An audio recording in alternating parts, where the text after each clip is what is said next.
It's been around a week since the release of the Nintendo Switch 2, and there's been a lot of discussion circulating around just the whole internet as a whole about just the Nintendo Switch 2 and if it's bad or it's overpriced or if it's just not worth the money or it's a horrible console. And there's been so much just hate and then like defending against the hates, and it's been a whole big thing and it just keeps going and keeps going. So I thought today I would go over the hate, what people are saying, and is it forced? Is it just a hate train? Is it just people hating because it's popular to hate, or is there real criticism behind what they're actually saying, and is it actually valid?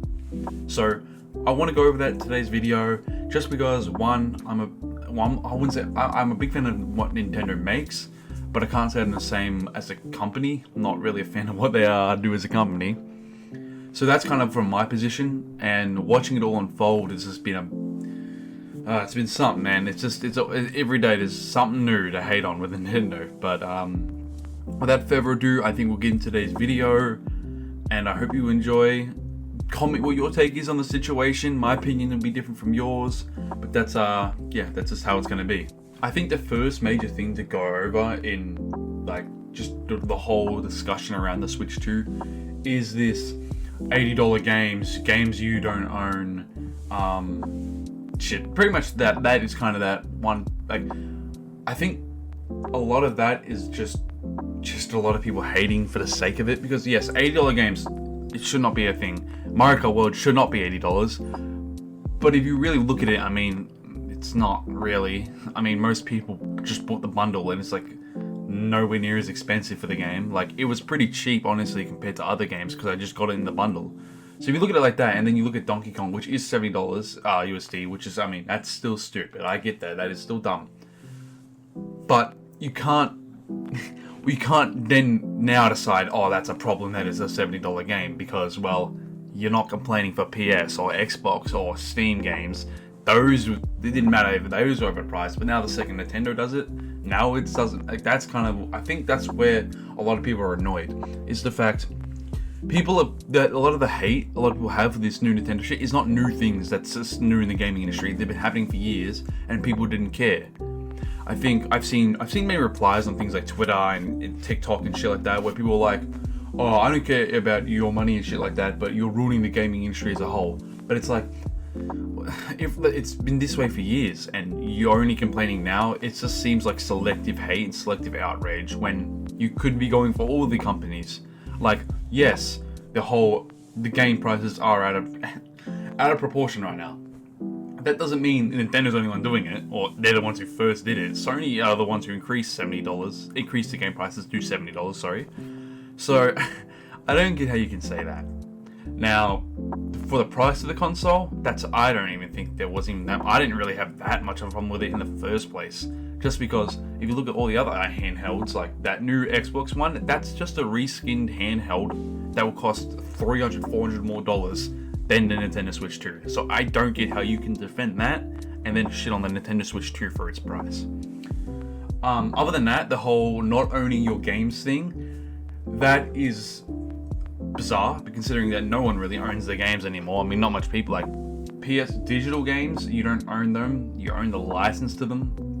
Steam games, you definitely don't own them. The people with the Steam Deck saying, at least I own my games, you don't. Steam, you don't own your games on Steam. And I think there's like 100% way, I guess I can kind of say exactly how you don't, is on Steam, if you refund your game, or if you, the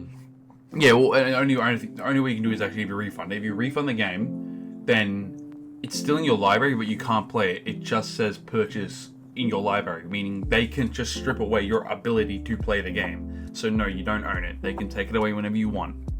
So I think that's all I wanted to really talk about when it comes to just the price and that initial big outrage of owning games and price.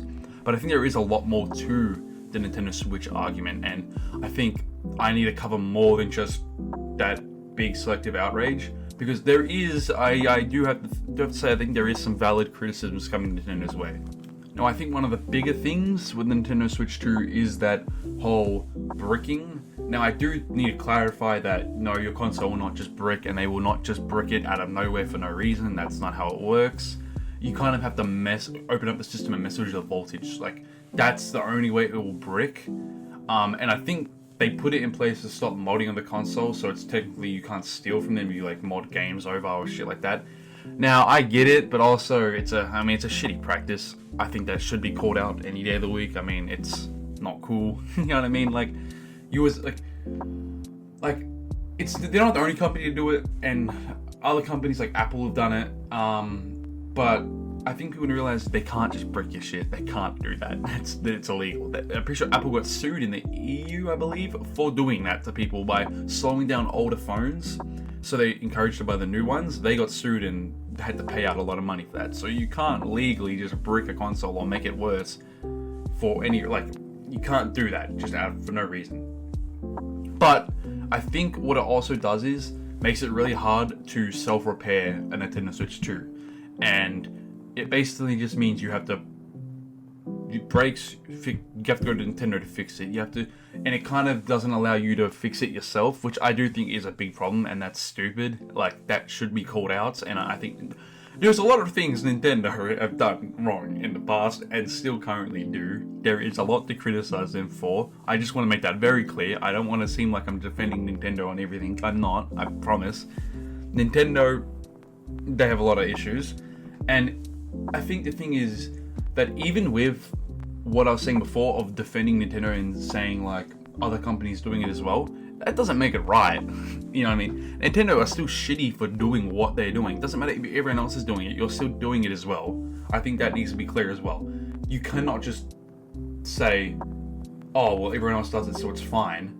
I think you have to say, everyone else is doing it as well. We need to call out everyone and we need to make actual change. Not just with shit on one company, then not shit on the other, and then, you know, give the other company praise when they do the exact same thing Nintendo does.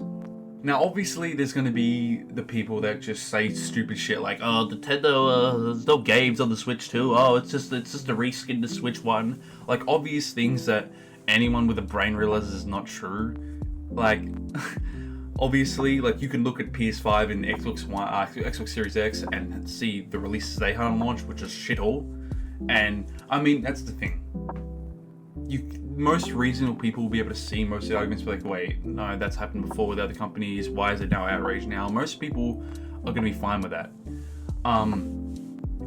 So what I'm essentially saying with this whole bit here is that the hate Nintendo gets isn't completely deserved, but I think everyone needs some hate their way, these gaming companies. Everyone needs some hate going their way, and the criticisms are technically correct for a lot of the things with Nintendo. Not all of it, because some of it is just stupid and just not even reasonable. But a lot of it, yeah, it should be criticized. I just think it's not the way to do it to target one company when it makes zero sense when it's a whole gaming industry-wide issue. Now, moving on from that, Nintendo hate, is it forced? I would say it's reasonable to say, I think it's reasonable to say the hate is a bit forced, especially when you see a lot of the people who are hating say things like, oh, I'm gonna get the Steam Deck, or I'm gonna get that new Xbox handheld, oh, Switch 2 is cooked, or oh, PS5, just get a PS5, bro. When you see a lot of those comments, that is 100% forced. Anyone who would say some stupid shit like that doesn't really care about what they're saying. They're not actually thinking about what they're saying, because that makes no fucking sense.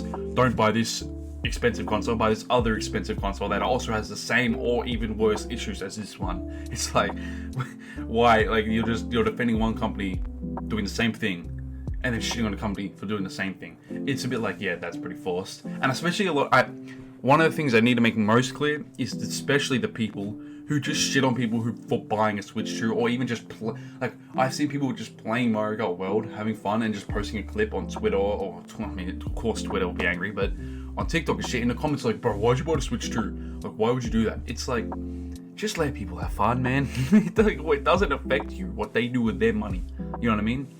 You shouldn't be angry at that fact. And if you are angry at that fact, at least do not have selective outrage about it. Don't be a hypocrite. Don't pick and choose what is right and what is wrong when they're the same thing. I think the thing you got to take away from this video, and what my overall point is, what I'm saying is the criticisms, a lot of the criticisms for Nintendo are valid, but it's not valid to only critique them. If you're going to use that as a critique, then you have to critique the industry as a whole and all the companies that do it, not just one years after it's already been happening. You kind of have to make sure we are targeting all these companies and trying to actually make change and not just hate for the sake of hating. You know what I mean? So yeah, that's just my little spiel for the day. That's kind of what I just have to get this off my chest. You know what I mean? I've seen so many clips. I just needed to get my thoughts onto camera. Just, you know, talk about it. It's been a crazy last week for the Switch 2, I would say. So yeah, thank you very much for watching. If you have a different take, if you have a disagreement, you can leave it in the comments below. Just tell me what you think. Maybe you disagree. Maybe you feel that hate's not forced. And I'm not even saying that it's fully forced, by the way. I'm not saying like everything's forced about it. There is definitely some truth to what people are saying. So yeah, leave what you think. You know, it's a civil discussion. I mean, there's no need to, like, it's not like we are these companies. I'm not Nintendo. You're not Nintendo, you're not these gaming companies, I'm not these gaming companies. I think we as a consumer can come together and have a civil discussion about what is right, what is wrong, what we want from these gaming companies. So yeah, thank you very much for watching. I hope you enjoyed today's video, and I'll see you guys in the next video. See ya.